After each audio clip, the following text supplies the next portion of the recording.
कहता है मैं तेरी बदौलत फौज पर धावा कर सकता हूँ। मेरे आगे फौज खड़ी है पर मैं तेरी बदौलत मैं उनके आगे खड़ा हूँ। पर अगर तू मेरे साथ है मैं उस पर धावा कर दूंगा, मैं उस पर हमला कर दूंगा। मैं और आप खुदा के साथ मिनोरिटी नहीं है, मैं और आप खुदा के साथ मेजॉरिटी है।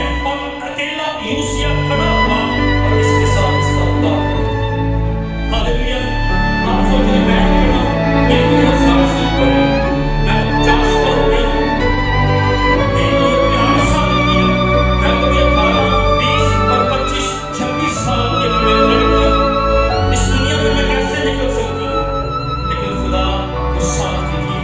दाऊद अकेला था, एक तरफ फिलिस्तीनियों की फौज और एक तरफ इस्राएली की, और 40 दिन से एक शख्स आकर सुबह और शाम यही कहता है कोई है मर्द को दिखाओ और मेरे साथ खड़ो। और दाऊद आया, सीन बदला, उसने कहा इस नाम को इस्राएल से मैं दूर करूंगा। ये होता कौन है? खुदा की फौजों की फजीहत करने वाला। उसने कहा मैं रब्बुल अफवाज के नाम से आता हूँ। और वो गया और उसने जूलियत का सर उसके तन से जुदा कर दिया। आप खुदा के साथ मिनॉरिटी नहीं है, आप खुदा के साथ मेजॉरिटी है, आप खुदा के साथ पावर में है। अगर आप अकेले हैं, शांति नगर को, पाकिस्तान को, आप दुनिया को बदल सकते हैं।